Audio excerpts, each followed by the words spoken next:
Fisheries and Aquaculture. Let's take you there live. Emelia Louisa Kobiaba Ama Atenka Arthur. But officially, my name is Emelia Arthur. Thank you. Please, honorable colleague, explain to this committee what you mean by officially your name. You have Emelia Arthur. Thank you, Mr. Chairman. In all my official documents, my passport, my school certificates, everything is Emelia Arthur. I chose to drop a lot of the other names. Thank you. Do you have a birth certificate, please? Yes, I have a birth certificate, and my birth certificate records the name Emelia Arthur. On your birth certificate, where do you have as your place of birth? Accra, Mr. Chairman. Thank you. Mr. Chairman, the nominee has brought some respected personalities to sit right behind her. These are elders from the region that I have to wear some other glasses to, I don't know whether she doesn't want to be vetted, but these are people that will say infantile, me fair one pa. Ashedan has been paying for now better which you want. Aunt Emelia, and pay your vetting. Poche pedi mi yana. Enjoy. Maybe so. Maybe I back and bravo. I'm painful. A cuckoo dam now what to which him do have mass painful. That's one of us. In the bedroom business. Oh, I mean, I'm not major. No, direct. A bassano. And you will believe in me, pants now. Very well. Very well.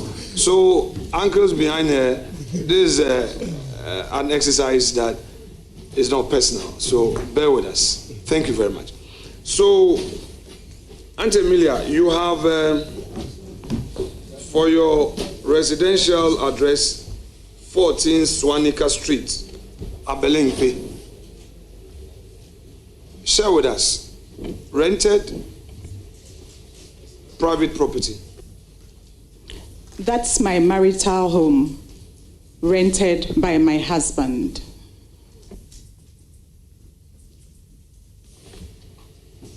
So we are supposed to be neighbors, and we don't know each other.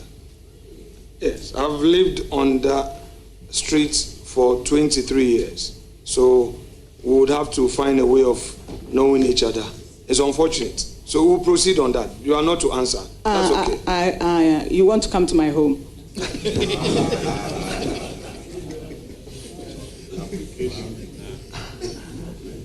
I'm surprised we don't know that we live close to each other. That's okay. Anyway, your hometown is Shama. Is that where mom comes from, or that's where dad comes from?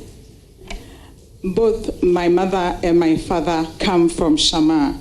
My mother comes from Ase Kesano, Ekisi, Ebusia, Apo, Shama. My father comes from Abraze, Ebusia, Shama, below the castle, Abekum. That's where my father comes from. So both parents come from Shama. Thank you. Your guests would want you to leave us as quickly as possible. So please, just brevity, okay? You want to come in? Okay, if you want.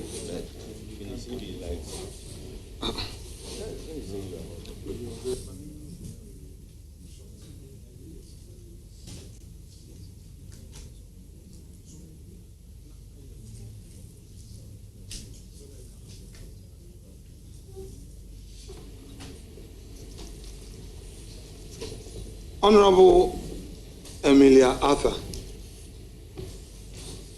I have gone through your CV, and before you took your oath, I had told you that I had read your CV. Before I get into some specifics, share with Ghanaians all that life has taught you. Share with Ghanaians. Wow. Thank you. Life has taught me a number of things, both from the academic world, from practice, and just from experience, and how life happens to one. So, for example, though my first attempt at representing the people of Shama was 24 years ago, I waited and worked patiently towards it, and 24 years later, I am a member of this house representing the people of Shama. In that period, I can write a book.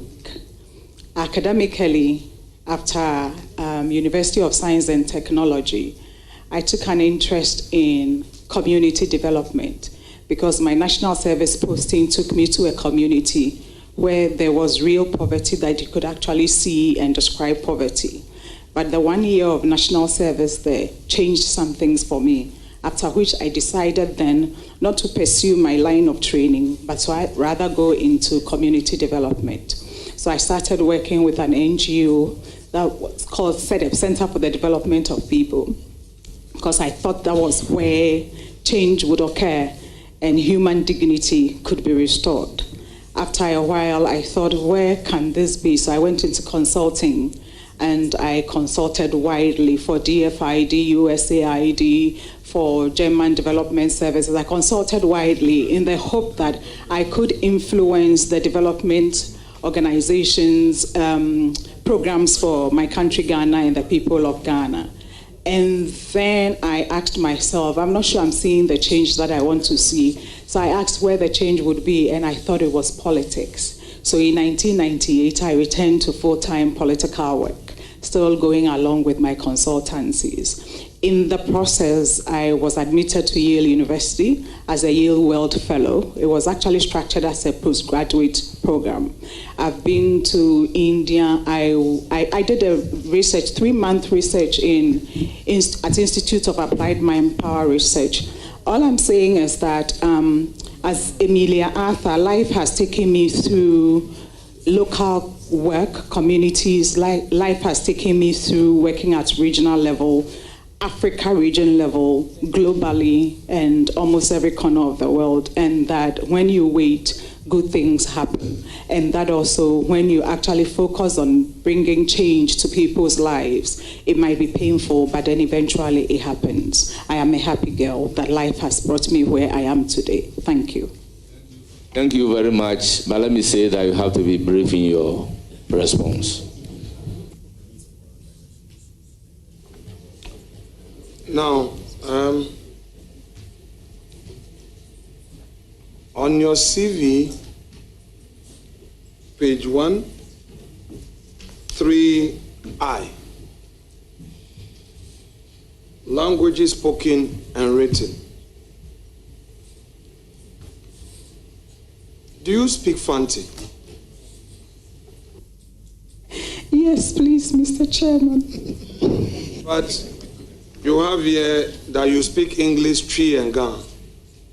Would you want to amend your record with the leave of the chair? Yes, please. I would like to amend it to I speak English, Akan and Ga.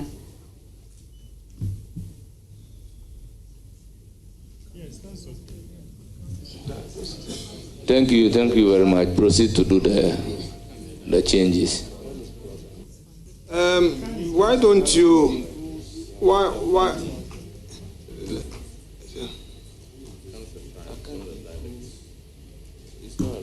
Look, let's educate ourselves. I mean, it's good. It's not when you say that you. Let's educate ourselves. Let me take it up with you. Akan, is it a tribe or a language? I said Akan because then I would just shorten it, because then I would say Fanti, I would say Tree, I would say Equiapim Tree, I would say Asante Tree. but then I can't cover it all. But I take your instruction. I'll change it to I speak English, Tree, Fanti, and Ga. Thank you very much. So, would you also want to amend your record to reflect that you only speak these languages? I mean, the tree. Do you write the tree? I can write. Please. Do you write it? Did you study tree? And you can write tree? I did not study tree, but as a Methodist girl, they taught us Fanti reading and writing, Fanti Bible, so I can write that. You can write Fanti? Yes, please. Can you also write tree? Yes. But there's no problem. Let's be very specific, honest answer. For Fanti, you say Methodist. Methodist, Fanti, that's fine. You can write Fanti, can you? I can, please. Can you write tree? Yes, I can write tree. Very well. I won't belabor. You share a bit of your story. You said 1998 you got into active politics. Tell us, what political party did you join in 1998? Thank you very much. So prior to 1998, I had been a member of the NDC party, but not working actively. In 1998, when I decided that I wanted to get into where there was real opportunity for change, I investigated the grounds, and there was a movement that was starting within the NDC called the Reform Movement. So I joined the Reform Movement with the hope of bringing some changes within the NDC party. Eventually, Reform Movement became a national reform party, and I joined it fully. Thank you very much, Mr. Chairman. So your entry into active partisan politics was with National Reform Party? Yes, Mr. Chairman. So in the year 2000, were you the candidate for the National Reform Party? Yes, Mr. Chairman. In the year 2004, were you the candidate for the National Reform Party? Yes, Mr. Chairman. What of 2008? 2008, I was not a parliamentary candidate. By 2008, all of us reform had returned to the NDC, and we worked with the NDC party towards winning the 2008 elections. In 2009, were you given any political appointment? In 2009, His Excellency Professor John Evan Sata Mills, may he so rest in peace, appointed me as the District Chief Executive of the Shama District. Thank you. And you occupied that position for how long? I occupied that position for 18 months, Mr. Chairman. What happened thereafter, politically? They said I was too good for a district, so they took me to the region and made me the Deputy Western Regional Minister. Thank you. And thereafter in 2013, my apologies, sir. And thereafter in 2013, I was appointed to the office of the President when His Excellency John Dramani Mahama was President as a presidential staffer. Thank you. Don't take it personal. I'm just laying a foundation for the next question. Before us now, what are you here for? I am here as the Minister-Designate for Fisheries and Aquaculture. What is the NDC's policy on fisheries? The NDC's policy on fisheries covers the different aspects of fisheries. Marine fish, actually we have capture fisheries and culture fisheries. When we say capture fisheries, we are referring to two types, marine fisheries and inland fisheries. And when we talk about culture fisheries, we are talking about aquaculture. So let me take marine fisheries. Marine fisheries, we have three types as well. We have the artisanal, the canoe owners, and we have semi-industrial, and we have industrial. One of the main things that worries the artisanal fishers, particularly those both in marine and inland, is Premix. The Premix have had problems, management of Premix in terms of supply, in terms of how often they get it, in terms of prices. And so NDC is saying that when we assume office, which we have done now, we will improve the Premix supply. The other aspect of Premix is that landing beach committees are supposed to be set up. The landing beach committees comprise 7 members. The Premix, as we all know, is subsidized, but there's a profit margin on it. When the Premix is sold, the profit margin of 47% is supposed to go to the Premix landing committee. But Emelia, are you still on policy? I'm still on policy. Premix policy is what I'm talking about. Can I please go on? Please go on. But when if you are satisfied with the answer, I can ask her to pause so that you ask another question. Are you satisfied with her answer? She's not done. Very well. Go on. Thank you. So the point is on Premix. The policy of Premix is to continue Premix as is, as was, but especially make it available and on time, and also ensure that profit margin on Premix, the 53% particularly that is supposed to go to communities for community development, happens. That's one policy around Premix. We'll stay a bit on Premix and then come to the marine fishing thing, some aspects of it. So let's stay here a bit. The Premix, you talked about challenges with it, the lack of transparency in the distribution and all. Have you become aware of the solar outboard motors? Yes, Mr. Chairman. Would you agree with me that in view of the subsidy costs to government, the way to go is to promote the solar outboard motor? I may not agree with you in total because it's an area that I think we must explore further scientifically. Now, I understand the point you make about the subsidy on Premix becoming expensive for government or a burden for government.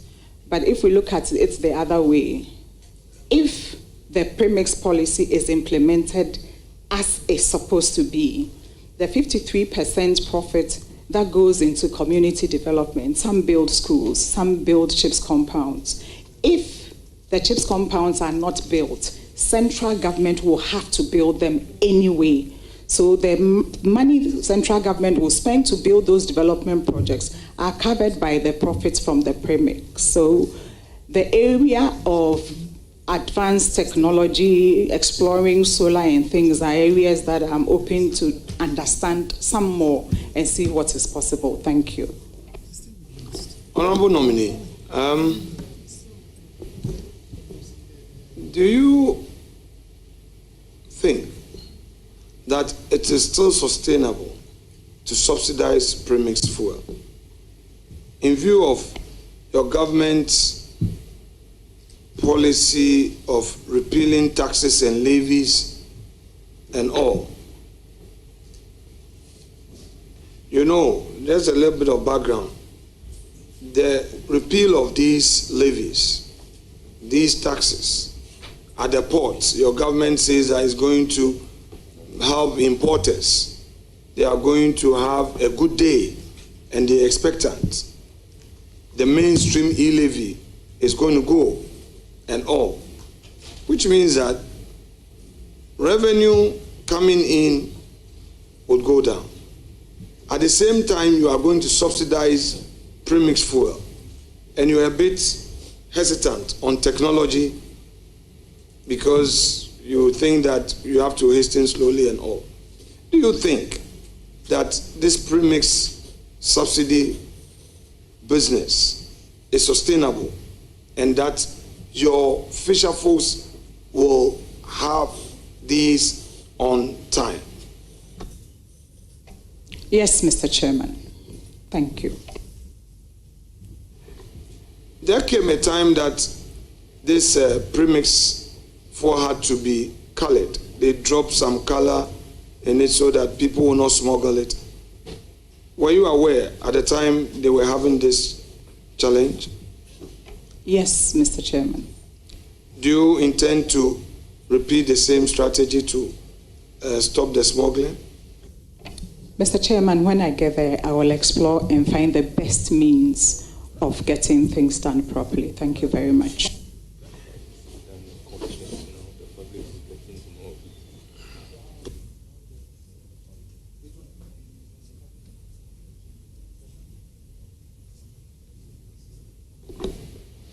Now, Honorable Nominee, I'll give you a background to my question and then put the question to you. In 2015, the then Minister of Finance appeared before the Finance Committee, of which I was a member then, and capped a loan facility that had earlier been procured in somewhere 2011, the famous CDB loan. That CDB loan had a portion for landing beach projects. And the NDC government did some capping. And the capping that was done was to take away landing beach projects out of it. So the 3 billion we're going for, government decided that it was no more pursuing the landing beach projects. Our people call it WAF, bridge, water, etc. They call it by all manner of names. I want to know from you, how you intend to continue the construction of those 14 or so landing beach projects that the new government that inherited the NDC government, the Akufo-Addo government, 2017 to 2025, saw to the construction of 14 landing beach projects. Some have been commissioned, some have not been commissioned. What plans have you, as a sector minister, in ensuring that all these uncompleted landing beach projects are completed? Thank you very much. We will review the projects as you have mentioned. We will review the sources of funding, where we need to attract more funding, look for more funding. We will find the funding either from GOG or from our development partners. Thank you. Well, just for the avoidance of doubt, so that we don't appear hypothetical, Government of Ghana procured full funding for all these projects. In fact, government came to Parliament and Parliament actually approved everything, the commercial agreement, all the loans, all that government needed to do this project was approved. I'm just giving you the information so you can pursue it.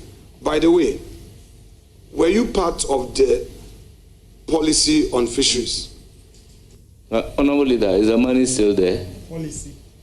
You mean manifesto of policy? There's no policy on this. You know that. The money, is it still there? She can't have policy. We won't have manifesto. Honorable Chair, respectfully, my question was very clear. We must not have give and take at the head of the table. Government approved a loan. This was a structured facility. The contractor will have to access the fund upon submission of certificate. We all know in this country how construction payment is structured. You do get your certificate and you submit whichever stage you are paid. So it's not a matter of the money is there or not. There's a loan that we procured and same has been disbursed. So let's not go in there. If she says that she would pursue it, that's fine. But I want to know from the honorable nominee on these landing beach projects. It was originally under Transport Ministry. It was originally under the Transport Ministry. There is a new government with its own policy initiatives. Would you be happy to pursue getting the facility and the supervision of these landing beach projects under your ministry? I think this would be a matter for cabinet discussion. Thank you. Now, the NDC manifesto, the policy on fisheries, were you part of the enactment? No, I wasn't. I was a member of many other committees except that one. Thank you. So, by the way, do you have the manifesto with you? I do not have a copy, but I have what we said in the manifesto under fisheries here. Share with us. Okay. The specifics. Okay. So we said that we will collaborate with landing beach committees and leverage technologies to combat corruption in the distribution of the premix fuel. We will establish a Blue Economy Commission to sustainably harness and regulate our marine and freshwater resources. Of the first point. The first point. Collaborate with landing beach committees, 350 of them, and leverage technologies to combat corruption in the distribution of the premix fuel. That is a policy? Yes. And that relates to the automation and other things that we will come out with. What I want to know is that what you've just read to the committee, is that the policy? It is what we said we would do, exactly. Out of which, yes, policy statements can clearly emanate from that. That's right. Yes. That's right. I'm telling you, reading verbatim to you, what, Mr. Chairman, what the NDC manifesto said we would do under fisheries and aquaculture. So that is one. Thank you, Mr. Chairman. My question is that what you just read out to us, is that a policy? That was my question, respectfully. Yes. Please proceed. If that is your policy, proceed. The next one is establish a Blue Economy Commission to sustainably harness and regulate our marine and freshwater resources. The next one is to enhance aquaculture through improved fish genetics, commercial fingerling production, strengthened quality assurance, and disease control. Let's stay there. Let's stay there. So on this third one, how do you hope to implement this? As we know, aquaculture is extremely important since fisheries provide 60% of protein for Ghanaians, but our marine and inland fish resources are depleting. So we need to enhance aquaculture. Currently, we have only 6 or so large aquaculture, 6 large-scale farms, 14 medium-scale, and a lot, 2,300 small-scale aquaculture farmers. So one of the things that we intend to do is to support, attract, direct, facilitate funding for operators of aquaculture farms. Also, one of the very expensive things that affects aquaculture is the feed, because the inputs into feed are imported, and it makes the feed very, very expensive. So linked to and in collaboration with the Ministry of Agriculture, we will look at how to produce, especially maize and soya bean in Ghana, just for the aquaculture subsector of fisheries. We also want to invest into research, especially around disease control, so far as aquaculture is concerned. So these are some of the things that we intend to do to support the growth of aquaculture for jobs and for prosperity, especially for our young people. Thank you, Mr. Chairman. Honorable nominee, to the Ghanaian youth listening to you now, this is very assuring. What timelines would you want to provide? Mr. Chairman, if it pleases the House, then I'm approved, and it pleases the President to keep me for 4 years. I have 4 years under the President's instruction and direction to implement this. But when I get to the office, then I'll work out the timelines, because I cannot be saying things that I do not have the concrete facts for. Thank you. Will 3 months be enough for you to work out the timelines? 3 months to work out timeline. Yes, please. That's fair. Now, you know the poverty levels along our coast. How do you look forward to creating opportunities for women in the area of fishing? Thank you very much. As we all know, women really dominate the fisheries sector. Men own canoes. Some women own canoes as well, but men go fishing, and when they bring the produce, the women who take over. They process the fish into the different smoked fish, fried fish, what have you. And sometimes they are faced with the problem of capital funding. And so linked with the establishment of the Women's Development Bank, we are hoping that small loans will be given to the women, the fishmongers, so they improve their work. We are also looking at processing centers.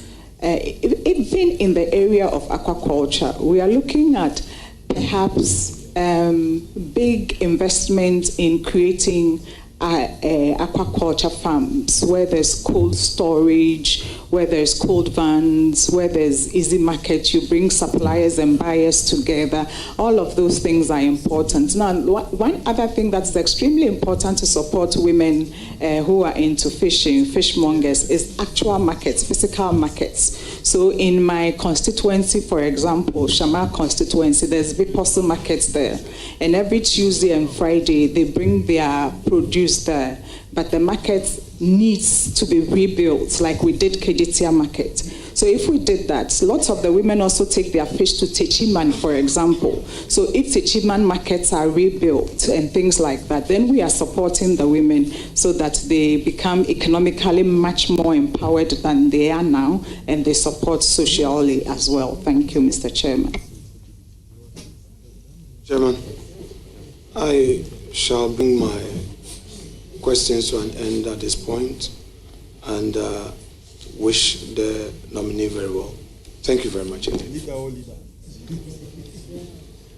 I will now give the floor to Honorable Patrick Bowman.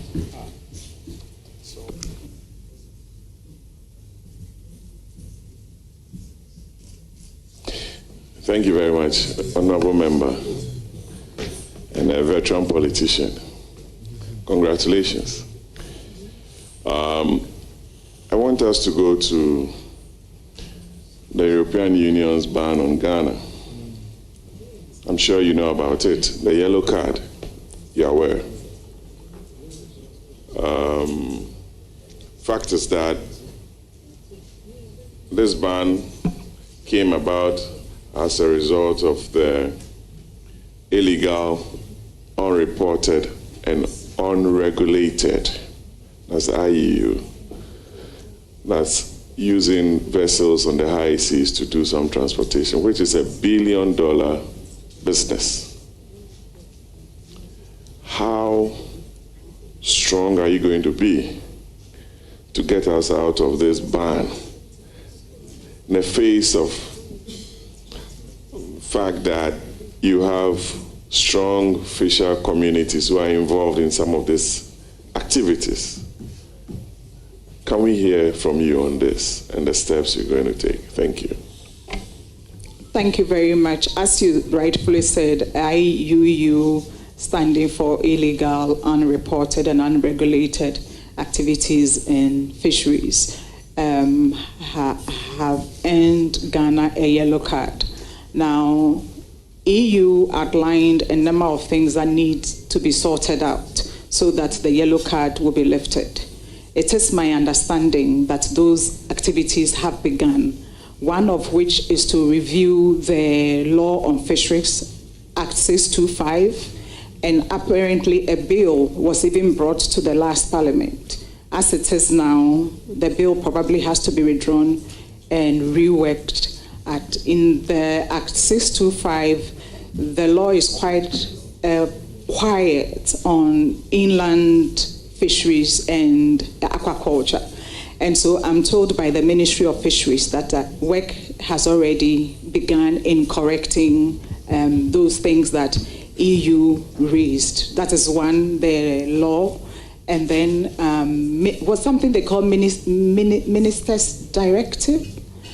So steps are already underway, and I pledge to move very quickly on addressing the issues to make EU take off the yellow card from Ghana. Because you see, the yellow card is affecting especially the industrial fishers who catch and export tuna, and which brings in a lot of money, nearly $400 million or so to Ghana.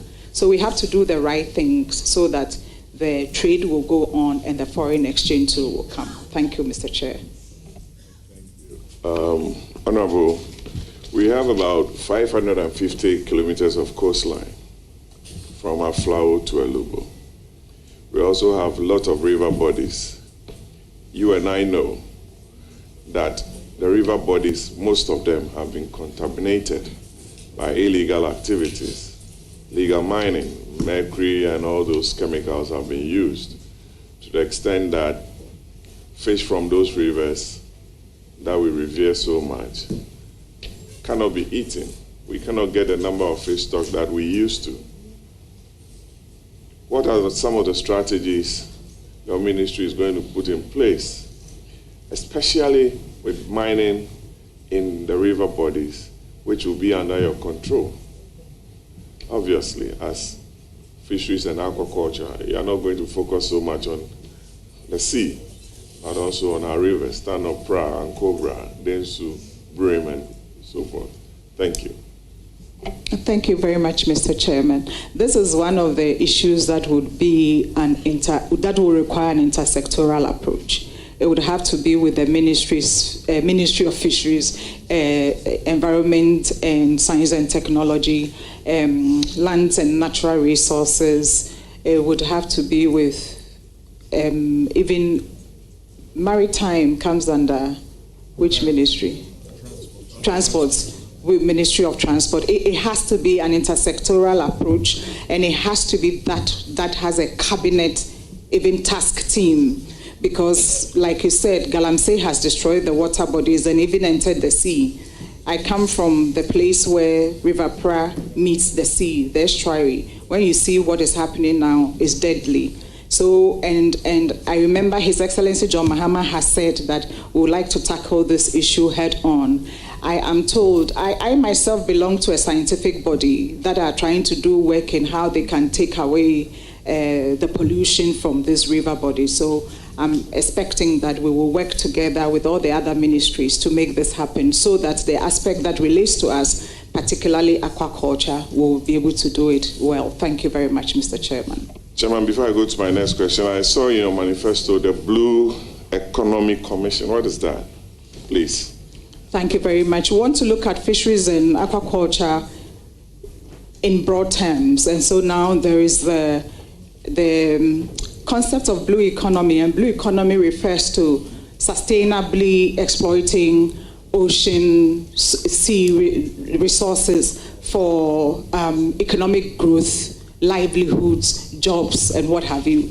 So we want to look at fisheries and aquaculture just beyond just people going to fish, catching fish and selling. We want to look at fisheries and aquaculture in a broader sense. And blue economy refers to or has many components, and one component is fisheries, the other component is bioprospecting, the other component is mining under the sea and all of those things. Now, what we want to do with Fisheries is to set up a Blue Economic Commission that will be working to look at how we situate fishing beyond the narrow sense that we see it now. So we will be establishing the Blue Economic Commission. Different from the Fisheries Commission, that is a regulator? Yes, yes. So now the Ministry of Fisheries and Aquaculture has only two agencies, Fisheries Commission and the Premix Secretariat. If this comes on board, then we are going to have a third one called the Blue Economic Commission. And who knows, maybe when it's set up and we begin to go into it, we'll realize that maybe we have to merge or something. Thank you, Mr. Chair. Don't worry, we'll go to the regulation aspect. Let's look at your regulations. Fisheries Commission, you have an enabling act. You have a commissioner, I believe so, and a board. I want you to look at the licensing regime. Madam Martha, you say Ajay, what is Ajay about the question? You don't know the question. You don't worry, don't look at the act. It's just a straightforward question. What steps, some of the steps you are going to take to ensure that the licensing of vessels and operators within your space are done with utmost transparency? Because a lot of Ghanaians do complain that vessel licenses are issued to, I don't want to mention countries. And I want to ask you whether you are going to be fair to Ghanaians other than, I don't know. Thank you. Especially in the last 8 years.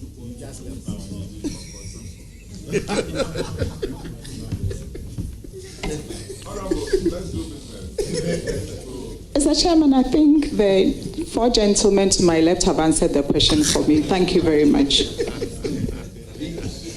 Chairman, I asked a very important question. And I need an answer from the nominee, not from the praise singers on your left. Mr. Chairman, we will be fair. We will be equitable.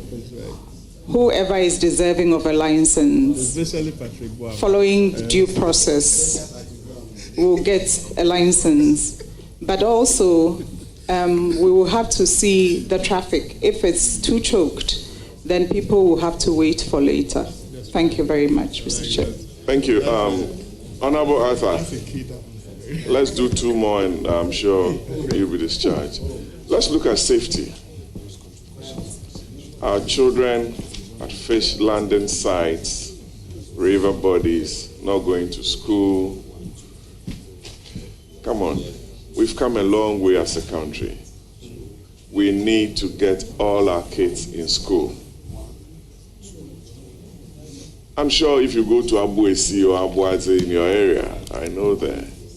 Because I did my national service around you, Dabuase, in 1993, many years ago. So I know your area very, very well.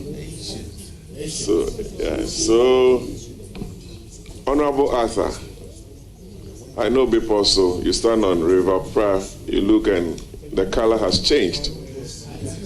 The children at fish landing sites not going to school, putting their lives at risk.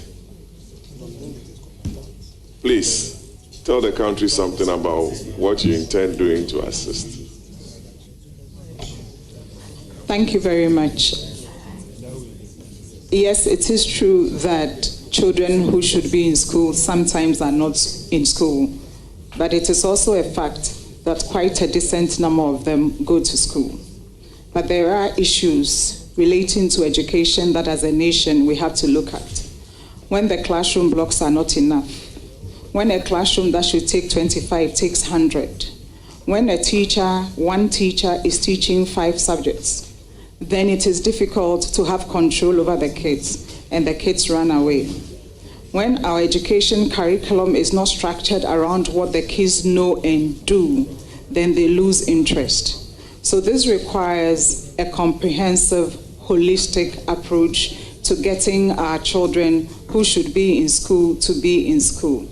The kid watches his mother who has never been to school smoke fish.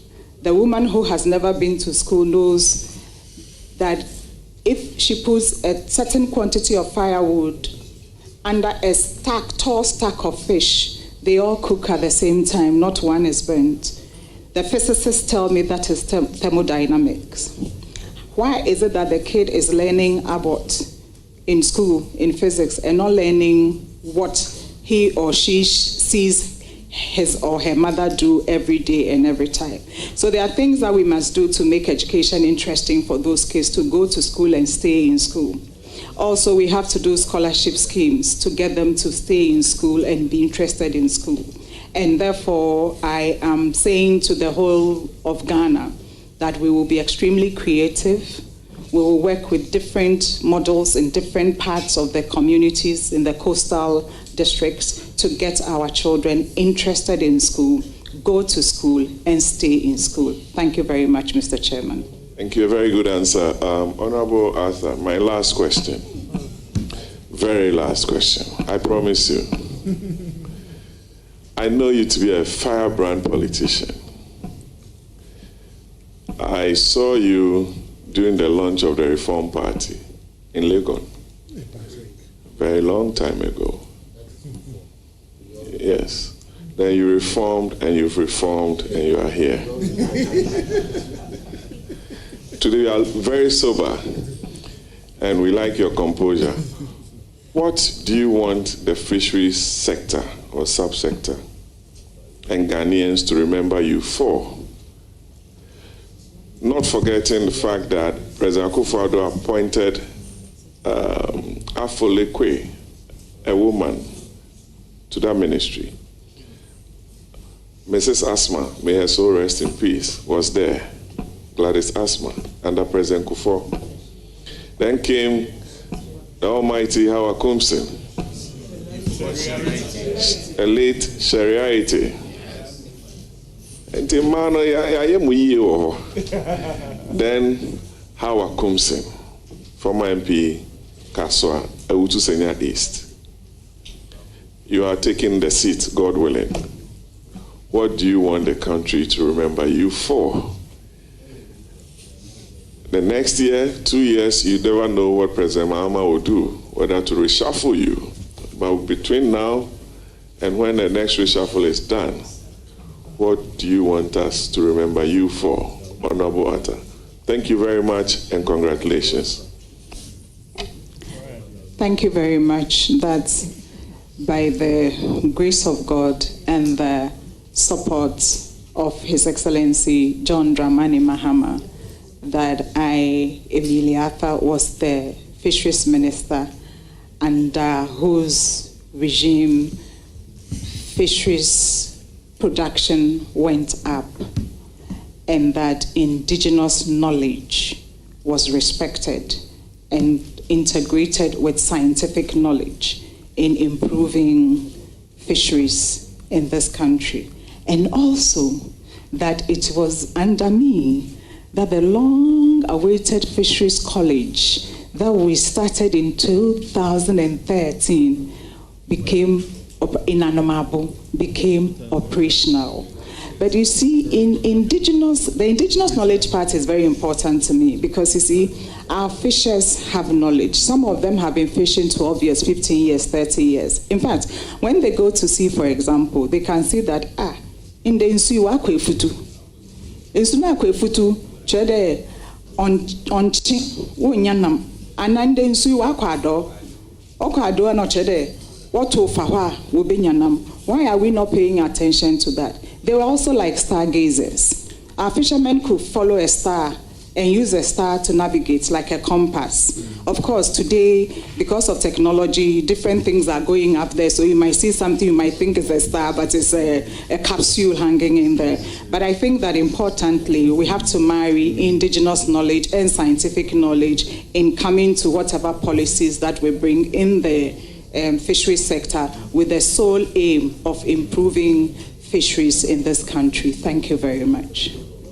Thank you very much for the close and open season. Thank you very much. May I proceed to recognize the presence of Nana Afokweku II, Chief of Ohiamadwi. Okay. Nana Kofi Bequeen III, Chief of Anto. Nana Kondua V, Abuasi Chief Fisherman.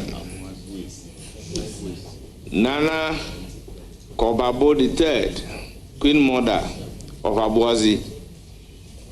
Nana Kweja, Chief Fisherman of Mori.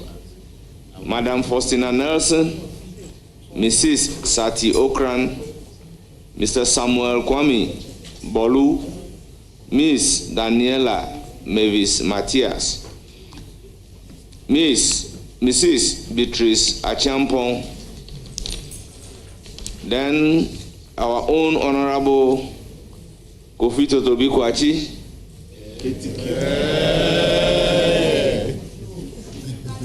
Isaac Patterson Eshen, John Manoma Kwesen, Delphina Jones Gordon, Patience Ankama Ado, Kirk Mensa, Sisi Kwenu, Nana Bru Butler, Queen Mother of Grabodo Shama Junction, Queen Mother of Nyankrum Shama. Nyankrum Shama, you are welcome. Yeah, Nana Sambru Butler. Yes, Nana Sambru Butler. Yes. The great Nominee, congratulations on your nominations. We thank you so much for attending upon the committee and providing answers to questions. For now, you are discharged, but you will surely hear from the committee. Thank you very much, Mr. Chairman. Our next and the last nominee for today